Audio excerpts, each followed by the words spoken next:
एक साजिश के तहत जो है SC/ST वालों के हक में बंटवारा किया जा रहा है। शुरुआत हुआ है यूनिवर्सिटी से। आने वाले समय में जो SC/ST एक्ट है उसमें भी आप देखिएगा कि OBC को घुसा दिया जाएगा। इस परिस्थिति में आप देश को कहाँ धकेल रहे हैं? पहले हिंदू मुस्लिम में धकेला, अब आप जो है हमको स्वर्ण और फॉरवर्ड और बैकवर्ड में धकेल रहे हैं। तो ये बिल्कुल सही नहीं है और मैं दलित भाइयों को बोलूँगा, उनको जगाना चाहूँगा, चूँकि वो पढ़े लिखे नहीं है।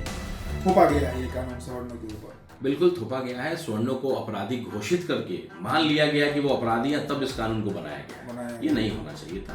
आप ठीक है कानून बनाइए, लेकिन सबका ख्याल रखिए। जो अंधभक्ति में आपके खिलाफ कभी कुछ बोलता नहीं, और दूसरा स्वर्ण समाज के लोग पढ़े लिखे हैं, बौद्धिक क्षमता, बौद्धिक ताकत बहुत उनकी बड़ी, इंटेलेक्चुअल कैपेसिटी बहुत ज़्यादा है। आज बड़े बड़े पदों पे वो निश्चित रूप से हैं। पढ़ाई लिखाई को तो हमेशा तवज्जो देते हैं, इसीलिए हमारी जनसंख्या थोड़ी कम भी है। देश में जितने भी विश्वविद्यालय हैं, मतलब यूनिवर्सिटीज हैं, कॉलेजेस हैं, जहां पर आप इंटर पास करने के बाद जाते हैं BA, MA या BTech, MTech या BSc, MSc करने, वहां के लिए अब एक नया कानून लाया गया, एक नया रेगुलेशन लाया गया, जिसके बाद एक तबका है भारत में जिसे सवर्ण समाज कहते हैं। वो तबका जिसे उच्च जाति भी कहते हैं, उनकी तरफ से विरोध हो रहा है। और विरोध का कारण है कि जिस तरीके से मंडल कमीशन लाया गया, खैर वो तो आरक्षण का मामला था, लेकिन अब एक नया प्रावधान लाया गया, जिस तरह SC/ST एक्ट है, उसी तरीके से सवर्णों के खिलाफ धारा लग जाएगा, एक्ट लग जाएगा, और फिर कमिटी फैसला करेगा कि जो पिछड़े समाज के बच्चे हैं उस विश्वविद्यालय में, उस कॉलेजेस में, उनके साथ कहीं सवर्णों ने आपत्तिजनक टिप्पणी तो नहीं कर दी, जाति सूचक शब्द तो नहीं कह दिया गया। राणा रणजीत सिंह मौजूद है, सोशल मीडिया पे बड़ा वायरल है, सोशल मीडिया पर हर कंटेंट में, लेकिन सबसे अधिक अभी विरोध अगर देखा जाए तो इनकी तरफ से किया जा रहा है। राजपूत जाति से आते हैं, जाति मैं इसलिए मेंशन कर रहा हूं क्योंकि सबसे अधिक विरोध राजपूत, भूमिहार, ब्राह्मण और कायस्थ जाति जो है, मतलब जो सवर्ण समाज है, वही लोग कर रहे हैं। राणा जी, विरोध कर रहे हैं आप लोग, लेकिन एक तरीके से देखा जाए तो ये तो पिछड़ों के हक के लिए किया गया, मौजूदा सरकार ने किया। वो जो SC/ST एक्ट है उसी तरह का एक्ट है ये भी। देखिए, ये विरोध बिल का नहीं है, बिल में जो संशोधन किए गए हैं उसका है। जैसे पहले ये था कि अगर आपने गलत आवेदन दिया है, कंप्लेन अगर गलत सिद्ध होता है तो आपके ऊपर भी कार्रवाई की जाएगी। इसको हटा दिया गया, इससे हमें परहेज है। क्यों हटा दिया गया? इससे तो गलत चीजों को बढ़ावा दिया जाएगा कि भाई अगर हम कंप्लेन झूठा भी करेंगे तो हमारा कुछ नहीं बिगड़ेगा, इससे हमें दिक्कत है। दूसरा ये है कि जब हम कोई कॉलेज में डिसिप्लिनरी कमेटी को बनाते हैं और इसके आधार पे हम अपराध और दंड को तो नहीं कर सकते कि भाई आप कहिएगा कि अगर फॉरवर्ड वाले ने मर्डर किया है तो उसको फांसी दे दीजिए, SC/ST ने मर्डर किया है तो उसको जो है 5 साल की सजा दीजिए, OBC ने किया है तो उसको उम्र कैद दीजिए। देखिए, दंड में जो है अगर वो अपराधी है तो अपराधी की जाति नहीं होती है। जो गलत कर रहा है तो उसकी जातियों में उसको नहीं बांटना चाहिए। दूसरा, जो आपने एक पैनल बनाया है कि भाई अगर किसी का कंप्लेन आता है तो उस पैनल में हर जाति के लोग रहेंगे, लेकिन कोई स्वर्ण समाज का उस पैनल में मेंबर नहीं होगा।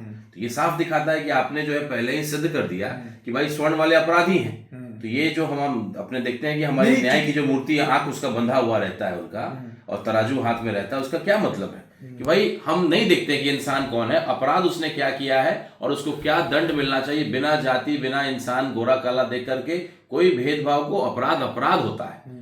अगर किसी ने गलत किया है तो गलत कीजिए। नहीं, लेकिन चूंकि ये कानून पिछड़ों के लिए लाया गया है, तो जो पैनल होगा, जो कमेटी होगा, जिसमें लोग बैठेंगे, फैसला लेंगे कि अपराध है या नहीं है, जो भी होगा, तो भाई जो पिछड़ों के लिए कानून है तो उसमें तो बढ़िया ना है कि पिछड़े ही बैठेंगे, फिर उसमें किसी फॉरवर्ड को या सवर्ण को बैठाने का क्या मतलब? आप लोग तो ये जब आप जज कोई जजमेंट देता है तो वकील को तो मौका मिलता है ना अपनी बात को रखने का। या सीधे लाते हैं जज में और अगर वो है तो उसको अपराध घोषित करते हैं। अपनी बात को रखने का तो मिलना चाहिए। और अगर विरोध हो रहा है तो हमें कहीं ना कहीं इनसिक्योरिटी है कि हमारी बातों को ढंग से कोई नहीं रखेगा। कमेटी में अगर एक मेंबर का प्रावधान हो जो स्वर्ण समाज से आता हो, बेशक बाकी लोग तो बाकी लोग ही हैं, तो उससे हमें क्या दिक्कत है? आपको सबको बोलने का अधिकार है। दूसरा सबसे बड़ी बात, एक जो बड़ा चिंता का विषय है, मैं देख रहा हूँ सोशल मीडिया पे, और आप देखिएगा सबसे ज्यादा एक्टिव कौन लोग हैं। अगर हम विरोध कर रहे हैं, हम अपनी बात कर रहे हैं, लोकतंत्र में सबका अधिकार है, और उसमें आप देखिएगा जो आप कहते हैं कि जंगल राज था एक टाइम पे, तो उस जंगल राज में किसने जंगल राज का जो है उसका वो बनाया?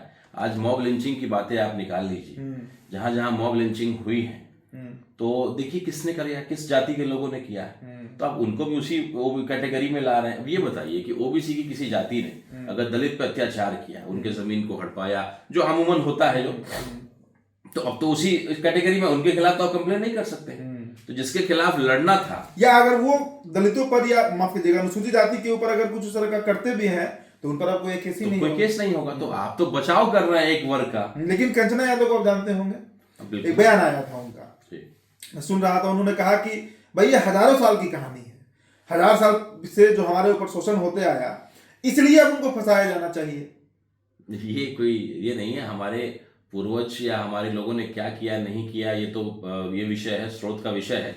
लेकिन आज जिस बच्चे की कोई गलती नहीं है, वो बच्चा स्कूल में पढ़ने जाता है, वो जानता भी नहीं है, जेनजी को इससे कोई मतलब नहीं है। नया जनरेशन जो है जात पात से ऊपर उठ चुका था, लेकिन अब ये डिस्कशन हो गया तो मेरे बच्चे भी पूछने लगे, छोटे छोटे बच्चे पूछने लगे कि क्या होता है ये स्वर्ण, क्या होता है ये जात वो जात। तो वो आप बढ़ावा दे रहे हैं जातिवाद को चुनाव जीतने के लिए। सरकार जो है पहले हिंदू मुसलमान को बांटने का काम किया। अब कहाँ चुनाव है? चुनाव है ना, बिल्कुल है। साउथ में चुनाव है, उत्तर प्रदेश में चुनाव है, प्रतियोगिता है कि भाई अगला प्रधानमंत्री कौन बनेगा, उसको लेकर के किसी के कद को छोटा करना, किसी को हराना हो। बंगाल में चुनाव है, ममता बनर्जी स्वर्ण समाज से आती हैं। उसके बाद आपको साउथ के कुछ स्टेट्स में अभी चुनाव है, केरल में तो ओबीसी का वहाँ बड़ा खेल है। जो भी सत्ता में है वो ओबीसी को अपना मेन असल वोट बैंक मानती है। तो देखिए स्थिति थर्ड वर्ल्ड वार की है आज। जो जिस तरीके से ट्रंप साहब जिस तरीके का खुराफात कर रहे हैं, कब ऐसी परिस्थिति आ जाए कि हमें युद्ध में जाना पड़े। और ऐसी परिस्थिति में आप देश को कहाँ धकेल रहे हैं? पहले हिंदू मुस्लिम में धकेला, अब आप जो है हमको स्वर्ण और फॉरवर्ड और बैकवर्ड में धकेल रहे हैं। तो ये बिल्कुल सही नहीं है। और मैं दलित भाइयों को बोलूंगा, उनको जगाना चाहूंगा, चूंकि वो पढ़े लिखे नहीं है। आज सोशल मीडिया पे आप देखिएगा तो दलित भाई बेचारे चुप हैं और बाकी लोग बोल रहे हैं। तो आप उनके अधिकारों में बंटवारा कर रहे हैं। अगर वाकई किसी का शोषण हुआ है, किसी के साथ बुरा हुआ है, तो दलित भाइयों के साथ हुआ है। और आप क्या कर रहे हैं? उन्हीं की रोटी में बंटवारा कर रहे हैं। आधी रोटी है वो ओबीसी वाले खाएंगे। तो ये सरासर अच्छा, गलत आपको है। लगता है कि यूनिवर्सिटी में देखिए डिस्क्रिमिनेशन तो होता है। खुद यूनिवर्सिटी ग्रांट कमीशन का जो रिपोर्ट आता है हर साल, उसमें भी कहा गया कि लगातार बढ़ोतरी होता है जाति के आधार पर, जाति सूचक शब्द कह देना, किसी के कद काठी को लेकर। क्योंकि जो पिछड़े समाज के लोग हैं उनका थोड़ा फिजिकल अपीयरेंस को लेकर भी लोग कहते हैं, जो सवर्ण समाज के बच्चे हैं। लेकिन जिस तरीके से इस बिल को लाया गया, इसमें सीधा टारगेट किया गया है सवर्ण समाज को। आपको नहीं लगता कि यूनिवर्सिटी लेवल पे अगर देखा जाए तो, जैसे उदाहरण के तौर पर मैं बोलता हूँ राणा जी, अगर कोई गरीब ब्राह्मण का बच्चा, इसका बाप ऑटो चला रहा है, गरीबी तो है सवर्णों में भी, वो अगर यूनिवर्सिटी पहुंचे और कोई पिछड़े समाज का, मान लीजिए कुशवाहा है, कुर्मी है, यादव है, आईएएस का बच्चा वहां पर पहुंचता है, ये अगर बाटा का जूता पहनता है, वो अगर एडिडास का जूता पहनता है, तो वहां भी तो डिस्क्रिमिनेशन हो जाएगा। और हो सकता है कि पिछड़े समाज का बच्चा जो है इस गरीब ब्राह्मण के बच्चे को भी टिप्पणी कर दे, कुछ भी कह सकता है। तो इसको लेकर आखिरकार सरकार, और एक और इसमें सवाल उठता है कि ये अचानक से ये नियम क्यों लाया गया? देखिए चुनाव जीतने के लिए लाया गया, ये साफ दिखता है। क्योंकि अभी जो हमारी सरकार है उसके लिए सबसे महत्वपूर्ण है चुनाव जीतना। देश की क्या स्थिति है, आपस में क्या हो, अब खुद ही उलझ गए हैं वो। आज जो सबसे बड़ा ढाल था एनडीए सरकार का, वो स्वर्ण समाज था, और वही ढाल उनका काल बन गया है, जो अंधभक्ति में आपके खिलाफ कभी कुछ बोलता नहीं था। और दूसरा, स्वर्ण समाज के लोग पढ़े लिखे हैं, बौद्धिक क्षमता, बौद्धिक ताकत बहुत उनकी बड़ी है, इंटेलेक्चुअल कैपेसिटी बहुत ज्यादा है। आज बड़े बड़े पदों पे वो निश्चित रूप से हैं। पढ़ाई लिखाई को तो हमेशा तवज्जो देते हैं, इसीलिए हमारी जनसंख्या थोड़ी कम भी है, क्योंकि हम ज्यादा बच्चे नहीं पैदा करते हैं, क्योंकि हमको लगता है हम पढ़ा नहीं पाएंगे, हम बराबरी का सबको जो है उस तरह का शिक्षा नहीं दे पाएंगे, उतनी हमारी इनकम नहीं है, तो इसीलिए जनसंख्या कम भी है। दूसरा, राजपूत समाज से हम लोग खास करके जो आते हैं, हम लोगों ने युद्ध लड़ा है देश के खिलाफ, सती जो हम लोग करते आए हैं, देश के खिलाफ गर्दनें कटाई हैं, इस वजह से हमारी जनसंख्या कम है। लेकिन बौद्धिक जो हमारी क्षमता है वो बहुत अधिक है। और जब सब लोग आपका विरोध करना शुरू करेंगे, और वो चश्मा जो धर्म का आपने चढ़ाया था उतर गया है, तो मोदी जी के सारी बातें अब खुलेंगी। किस तरीके से जो है आपने महंगाई को बढ़ाया हुआ है, डॉलर लगातार बढ़ता जा रहा है, किस तरीके से जो है चुनाव में गड़बड़ियां हुई हैं, किस तरीके से अंबानी और अडानी साहब को लगातार मदद किया जाता है, 1 रुपये में ज़मीनें दे दी जाती हैं, और एक किसान का अगर 1 लाख का लोन हो तो सुसाइड करना पड़ जाता है। तो इतना भेदभाव क्यों होता है, इतना क्यों उनको प्रेफरेंस, ये सारी बातें बाहर आने शुरू होंगी। तो अच्छी बात है, कभी कभी जो है होना चाहिए। लेकिन उसका जवाब दीजिए कि क्या आपको नहीं लगता कि सवर्ण के बच्चे भी अगर गरीब बैकग्राउंड से जाएंगे, और कोई पिछड़ा समाज का बच्चा अगर किसी मजबूत बैकग्राउंड से आएगा, तो वहां पर भी उत्पीड़न हो सकता है सवर्णों का? बिल्कुल उत्पीड़न होता है। अभी ऐसी बात तो है नहीं कि स्वर्ण के खिलाफ कोई बोलने की हिम्मत नहीं करता है। कई सारी गालियां आ रही है, कई तरह का मजाक उड़ाया जा रहा है, कई तरह के जो है कार्टून बना करके जो हमें चिढ़ाया जा रहा है, उकसाया जा रहा है, कि वो तो खुश है, उनको लग रहा है चलिए भाई एनडीए का जो ढाल था वो काल बन करके उन पे बरस रहा है, तो इससे अच्छी बात क्या है। बिल्कुल होता है। देखिए डिसिप्लिनरी कमेटी बननी चाहिए। भेदभाव चाहे कास्ट के आधार पे हो, अमीरी गरीबी के आधार पे हो, बोली के आधार पे हो, किसी भी आधार पर डिस्क्रिमिनेशन नहीं होना चाहिए।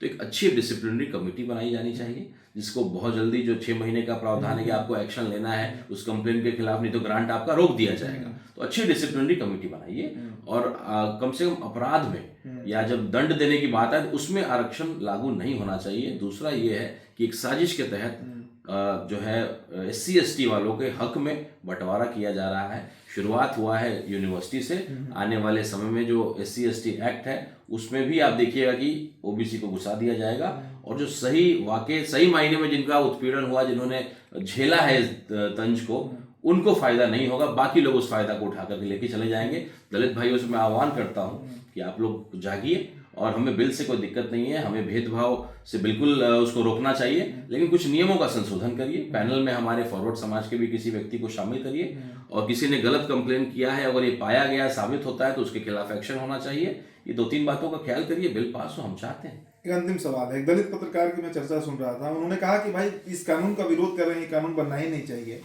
तो उस अनुसार देखा जाए तो देश में UAP एक्ट भी नहीं बनना चाहिए, आर्म्स एक्ट भी नहीं बनना चाहिए, SC/ST एक्ट भी नहीं बनना चाहिए। अगर कानून बनेगा ही नहीं तो फिर सुधार होगा कैसे? बिल्कुल, कानून बनता है तो लोकसभा में इसका चर्चा इसीलिए नहीं किया जाता है कि भाई इसके हर पहलू को देखा जाए, अच्छी पहलू क्या है, बुरी पहलू क्या है। और जो पुराने हमारे संविधान के रचयिता थे, उन्होंने दूरदर्शिता थी उनकी कि भाई किस तरीके से कौन से कानून को कब जो है दुरुपयोग उसका किया जा सकता है। तो कहीं ना कहीं अब जो है दूर तक सोचना पड़ता है। कोई कानून बन जाता है तो उसको दोबारा से बदलना बड़ा मुश्किल होता है।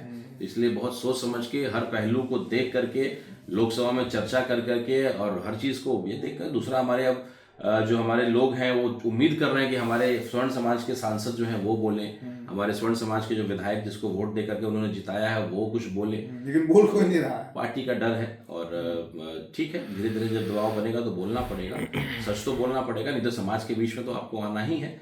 लेकिन उनसे भी अनुरोध है कि उनको गालियां देकर के कानी उंगली भी अगर हो तो उसको काटिएगा, तो अच्छा नहीं लगता। आपका एक अंग है, लेकिन उसको कैसे हम लोग विवश करें, कैसे उसको जगाएं कि भाई तुम सबसे पहले अपने समाज के व्यक्ति हो, उसके बाद किसी पार्टी का नेता हो। तो आज जब समाज की बात बोलने को आई, मुझे ही लोग कहते हैं कि भाई आप इसी हिसाब से पूछ करके आए हैं, AIMIM ने आपको परमिशन दिया है क्या? तो मैंने उनको यही बोला कि भाई मैं पहले एक स्वर्ण समाज का बेटा हूँ, राजपूत का बेटा हूँ, और फिर मैं एक पार्टी का सदस्य हूँ। और मेरे नेता जो बैरिस्टर सुदीन ओवैसी साहब, उनका कहना है कि संविधान के रह करके, संविधान के अधीन रह करके आप कोई भी काम कर सकते हैं, उससे हमें कोई परहेज नहीं, आपको पूछने तक की जरूरत नहीं है। इसीलिए हमारे जैसे पढ़े लिखे लोग इस पार्टी में। मतलब थोपा गया है ये कानून सवर्णों के ऊपर? बिल्कुल थोपा गया है। सवर्णों को अपराधी घोषित करके मान लिया गया कि वो अपराधी हैं, तब इस कानून को बनाया गया। ये नहीं होना चाहिए था। आप ठीक है कानून बनाइए, लेकिन सबका ख्याल रखिए। सबका साथ सबका विकास नारा हमारे प्रधानमंत्री जी का है, लेकिन ये इसमें दिख नहीं रहा है। और इसका बड़ा विरोध हो रहा है। अभी सोशल मीडिया से जुड़े होंगे तो खासकर जो सवर्ण तबका है वो खुलकर इसका विरोध कर रहा है, पत्रकार लॉबी भी इसका विरोध कर रहा है, क्योंकि ये भविष्य का जो अगली पीढ़ी होगी जो यूनिवर्सिटीज में जाएगी, जनजी तो अभी है, जनजी के बाद की जो पीढ़ी होगी उनके लिए भी ये बड़ा काल बनेगा। और इसका दुरुपयोग ना हो, इसको लेकर हर जगह मैं जो कॉमन चीज नोटिस कर रहा हूं कि उसको लेकर खास है कि भाई इसमें अगर करना ही है तो सिर्फ SC/ST के लिए कीजिए, OBC को इससे अलग किया जाए। खैर जो भी होगा तो क्या संशोधन होगा पता चलेगा। फिलहाल दोस्तों इस चर्चा में इतना ही। हमारे साथ रंजीत सिंह जुड़े हुए थे, बहुत बहुत शुक्रिया।